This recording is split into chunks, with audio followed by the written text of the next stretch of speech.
Green house එක ළඟට ගොඩක් කට්ටිය ඇවිල්ලා කට්ටිය රාගමෙන්නේ. රාගම කොහෙද? ගොඩක් කට්ටිය ආව මන් දාව බලන්න. මේ අපි දැන් අතන පෙන්නවා වගාවල් ටික පෙන්නවා. ඊට පස්සේ මෙතන දැන් මේකේ අපි වර්ග දෙකක් වගා කරලා තියෙනවා. මේ තක්කාලි නයි. ඒකට මේවයි අපි කරන්නේ දැන් එළිය හදනකොට අපේ අස්වැන්නේ සමහරලාට සත්තු වෙනවා. ඒ වගේ ප්‍රශ්න ගොඩක් තියෙනවා. ඒ නිසා තමයි අපි මේ වගේ හදලා මේ ග්‍රීන් හවුස් ඇතුලේ වෙනම වගා කරනවා. මේක ඇතුලේ කවුරුවත් යන්නේ නැහැ. ඒව බලා ගන්න එක්කෙන විතරයි යන්නේ. ඉතින් මේවා අස්වැන්න ගොඩක් සාර්ථකයි. දැන් බලන්න මේ තක්කාලි හොඳටම ඉදිලා. මේවා කිසිම දැන් විශේෂය තියෙන ගොඩක් මේවා කරන්නේ පෝර දානවා. අපි මේක පෝර දාලා නෙමෙයි කොම්පෝස්ට් පෝර වලින් තමයි මේක දුවන්නේ. කොම්පෝස්ට් පෝර 10 කර 10 ඒව දාලා තමයි හදලා තියෙන්නේ. ඉතින් අද ඔයගොල්ලෝ දැන් ඇවිදලා බලන්න. බලලා පාඩම් ඉගෙන ගන්න. මෙතන ගොඩාක් දේවල් අපි නිර්මාණය කරලා තියෙනවා. දැන් අපේ ඊළඟ පරම්පරාව අපි ප්ලෑන් කරන්න ඕන සමෘද්ධිය දෙන්න නෙවෙයි. අවදාකත් මේ රටේ හිඟන්නෝ ටික නැවතින්නේ නැහැ. හැමදාම හිඟා කනවා මිනිස්සු.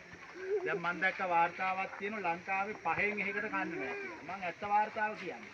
5න් එකකට කන්නේ නැහැ. 5න් එකෙක් කනවා. 5න් 3ක් ලෙව කනවා. හරිනේ? හරි නේද? හරිද වැරදිද? අපි මේ රටේ මිනිස්සුන්ගේ බඩගින්දර හොඳට අඳුරනවා. ඔය වාර්තාව මම පිළිගන්නවා බොරු වැඩි හරිය. 5න් එකක් කනවා 5න් එකෙකුට කන්නේ නැහැ. 5න් 3ක් ලෙව කනවා. ඒක තමයි රටේ ඇත්ත తত্ত্বය. මේ ආර්ථික ප්‍රශ්න වලට ආණ්ඩුවකට උත්තර දෙන්න බෑ. ඇත්තට සල්ලි නෑ කිසිම ආණ්ඩුවක. මේවට මිනිස්සුන්ට උත්තර හොයාගන්න උදව් කරන්න. කවුරුවත් මිනිස්සුන්ට උත්තර හොයාගන්න උදව් කරන්නේ. මේ අපි උදව් කරන විදිය. ගොඩනගෙන්න උදව් කරන්න. හිඟන්න බෝ කරන්න නෙමෙයි උදව් කරන්න ඕන. ධනවතුන් බෝ කරන්න. ඉතින් අපි උමන්දාව නිර්මාණය කරේ මේ විශාල නිර්මාණයක්. දවසකට දහස් ගණන් පිරිස මෙතන හැසිරෙනවා එනවා බලනවා. මේක අපි හැදුවේ ඔයගොල්ලන්ට ඉගෙන ගන්න. ඔයගොල්ලන්ට නෙමෙයි. ඔයගොල්ලන්ගේ ඊළඟ පරම්පරාවට කාටවත් අතපාන්න නැතුව කවුරුන් ළඟට යන්නේ නැතුව හොඳ සල්ලිකාරයෙක් විදියට මේ කෘෂි වගාවන් මේක තමයි ලෝක ඉදිරි අවුරුදු 10 වැඩිම ආදායම් ලබන වර්ග. මේ කෑම. මොකද කෑමට සල්ලි තියෙන මිනිස්සු ඕන තරම් වියදම් කරනවා. සල්ලි නැති මිනිස්සු තමයි ලෑටි ගන්න හිඟා කන්නේ. සල්ලි තියෙන මිනිස්සු කෝටි ගණන් වියදම් කරනවා කෑම වලින්. ඇයි අපි ඒක කරන්නේ නැත්තේ? අපි ඉල්ලන්නේ හැමෝගෙම මේ වගේ නිර්මාණ කළා මිනිස්සුන්ට සමෘද්ධි දීලා මිනිස්සු අමු හිඟන්න මම මේක එදා ඉඳන්ම කියනවා දැන් අවුරුදු 10ක් කියලා හැමෝම රාජ්‍ය නායකයන්ට කියනවා. ඒගොල්ලෝ කියන්නේ ඕ ආන්දරු කියන එක කළොත් අපිට ඡන්දෙ නැති වෙනවා. තේරුණා? මොනටම කියන්නේ ඒක. ඉතින් අපි මොනවද කරන්නේ? සම්පලයිනේ නේ කාට ඡන්දෙ දෙනවා. දීලා හිඟමන් යතිනවා උකේ. මේ ළමයිත් ඒකට තමසලා පුරුදු කරනවා.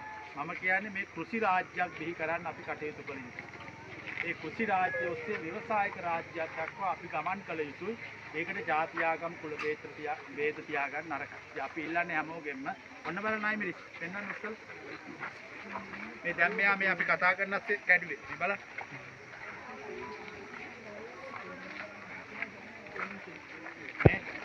නයි මිරිස් වෙන්න. සුවඳෙන් කියන්නේ. කෑවොත් නම් දුවන්න වෙනවා බෝම්බ ගැහුවා වගේ. සුවඳ හරිම සුවඳයි මේ බලන්න මේ දෙක දැන් මේ විනාඩි දෙකක් තුන ඇතුළත කඩපුවා. ඒ කියන්නේ අපි දුප්පත් නෑ අපි බොහොසත්.